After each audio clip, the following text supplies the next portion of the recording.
Hi everybody, hello, hi. I just thought that I would talk about a little topic that I should have brought up, kind of a while ago, since it's about me. But just wearing this mask made me think of it. And well, we'll start with the mask. And I mean, I love skulls in general. I have this gorgeous dress that has it's a black background with white skulls and red flowers. It's gorgeous, but freaks out people a little bit when I wear it to church. Yeah, so it's pink with that has sugar skulls on it. And first, a major disclaimer. I'm what you would call a gringo. I really can't speak much Spanish at all. Like if I read it or hear a little bit of it, I can like recognize it, but I can't hold a conversation at all. I actually took French in high school. I've lived in Arizona my whole life. Up until now, it's been Southern Arizona my whole life. And so I hope, and this might, bring up some interesting discussion, and you are definitely entitled to your own opinion. And I really hope I don't offend anyone, and I really apologize if I do. Okay, so I'm not Hispanic at all.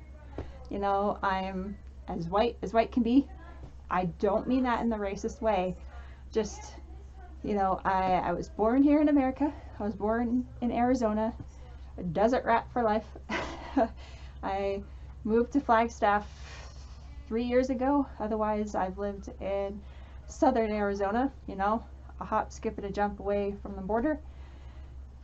And my family on my mom's side is all American, Ohio to be exact.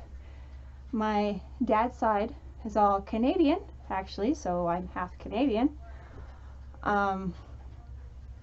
Yeah, so, but living where I have lived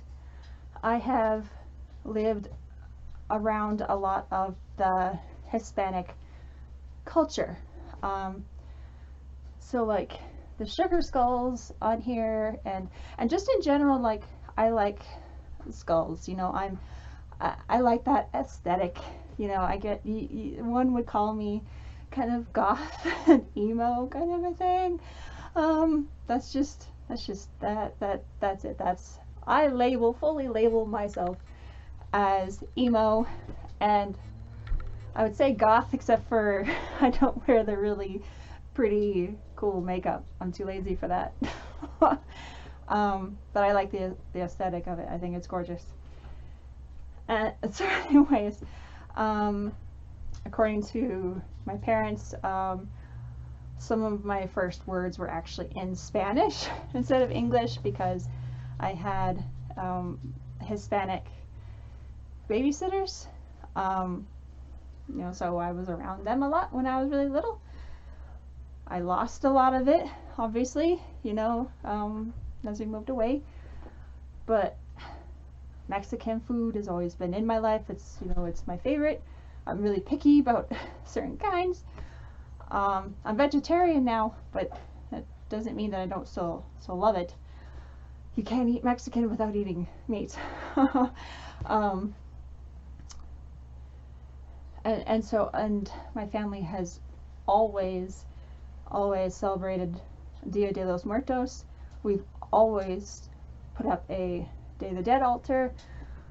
My mom grew up Catholic, so, and even in Catholicism, they have, altars for the dead. Oftentimes Hispanics are very religious and are Catholic. So, you know, the cultures tend to combine a lot. But we always put up a Day of the Dead altar, and we include family pets as well. In fact, there's usually more pets than there are humans. It's always been a part of my life, and the desert has always been a part of my life. I love Flagstaff. You know, my headaches do better with the colder weather than the hotter weather. I mean, I'm a wimp, so I still complain about being cold. I don't get as many headaches in cold weather as I do hot weather. I don't feel as sick. But I really miss my desert. Just when I go out there in the middle of the desert and it's quiet, maybe a little bit of wind, and maybe there's a bit of sand blowing in the air, and the sun, nice warm sun, is shining down, warming my skin. That smell of hot dirt that smells like baking bread almost. And there's all the gorgeous plant life and animal life. You know, people think desert, it's dry, it's boring, it's bleh. No, there's the cacti that are in so many interesting shapes and colors, especially when they're in bloom, and all the interesting animals, from the very little to the huge, and the saguaro that stands like, well, they're known as to be the grandfathers of the desert. Oh, the mountains, the plateaus, just, it's my happy place. It's peaceful to me. It's comforting to me. It's what I know. So thus, I do have another Fursona that is a unicorn tiger mix. I have a whole story with her. And she's kind of based more on like fantasy things, you know, things that I like fantasy wise, and whatever, she's fantasy. Mija is more grounded in here and now, reality, physical, you know, tangible. And not that I don't want a suit of the other one someday. It's just, hers is very much a fantasy character, whereas Mija is much more rooted in myself. You know, she's part of me, an expression of something deep within me, you know. The other one's like fun, creative, you know, whatever. There goes my clock again. So coyotes, obviously a part of the desert, of growing up hearing, well, hearing the train whistles. I've always lived in the area where there's trains, except for in Phoenix. Hearing the coyotes, and they have such a different howl than wolves. It's not just a woo. They yip, they yap. They kind of sound like chihuahuas, but it's so different, and their howls are different. Sometimes they sound like laughing hyenas. Sometimes they sound like scared little puppies. Sometimes they sound like just ferocious beasts. It's I know I'm getting silly, but to me, the range of their sounds, range of their noises is just so expressive. I try, but I fail at trying to imitate a coyote, yipping and yapping and howling, and it's not very good. All of my kids' books, all of my like storybooks and everything are desert based, like 3 Little Javelinas instead of 3 Little Pigs. There's a story in there of how the rattlesnake got her fangs. There's quail song, which I love because when my mom would read it, I would then make like the noises of the different animals in the book. Yeah, it just it just goes on and on. Yeah, and so an explanation that kind of explains the coyote part is it's rooted in comfort and the name Mija. I don't speak Spanish. I don't. I'm sorry. But the name Mija is again comfort to me because there would always be some grandma, some abuela, or at church there'd be Hispanic women at church because again Catholics and Hispanics are kind of, you know, or whatever, just really nice people, nice women in the neighborhood. They'd always say, "Oh, how are you doing, Mija?" It's a term of endearment. It's actually a combination of me and hija, which is my daughter. Not that they were calling me their daughter. It's like sweetie, sweetheart, little one, you know, that kind of thing. It's comforting. It's a comforting name. It's a comforting thing. You know, it brings me back to the early days of when I was a really little kid living in Tucson, and yeah. So that's the explanation of this and my name.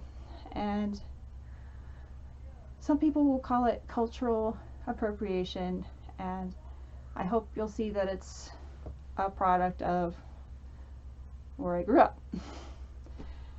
And the coyote itself that I chose, like why I chose coyote specifically for me, you know, there are gray wolves in Arizona too. Why not that? Or kit fox or whatever. There's lots of animals in the desert. You know, could be anything. Well, part of it is like the coyote is kind of the black sheep of the, you know, desert animal kingdom. Coyote is always the bad one in the kid stories. So always the trickster, and coyotes are hunted and hated just because of, you know, they're predators, and oh no, they eat things. They have a right to live. They're predators. And when we hunt the deer to the point where there's nothing left for the rest of the ecosystem, of course they're gonna try to find food elsewhere. I don't want to go into it anymore for a rant about hunting, whatever. But you know, they're kind of the underdog, and so I find solace and comfort in representing a creature that's not well liked, that's not well loved, not the same as a wolf or a fox. You know, people will say, you're an adult, don't act like a kid, you know, don't play pretend playing you're an animal. Who cares? Like, okay, so what? I'm an adult. Who cares if I go outside in the forest and I howl or whatever? Who cares if I wear a suit of an animal? Who the fuck cares? If it makes me happy, I'm not hurting anybody. Because you know what? If it was okay as a kid, why can't it be okay now? I'm not doing anything illegal. I'm not hurting anybody. It made me happy then. Why can't it make me happy now? I got through some of the absolute worst times in my life as a kid by being with my pet cats, and pretending to be different animals and playing with my stuffed animals. By escaping into their world, I survived. So yeah, you know, maybe it does have something to do with escaping. I'm being stuck stuck back in being a child. Who cares? So what? It helped me back then. Why can't it help me now? I got through some serious shit back then. I still got serious shit now. If it was a coping skill then, why can't it be a coping skill now? Who the fuck cares? Okay. Sorry. I'm obviously still trying to work it out in my own head. My own heart, but it is what it is. So there you go. Someday I'll give more information about the tiger unicorn. Her name is Kitka, by the way. That's it. Okay. See you in the next one. I would absolutely love to hear all of your fursonas. Whether you have a fursuit or not, drawing or not, don't care. I would love to hear them if you want to share. Alright, see you in the next one. Love you. Mwah. Bye.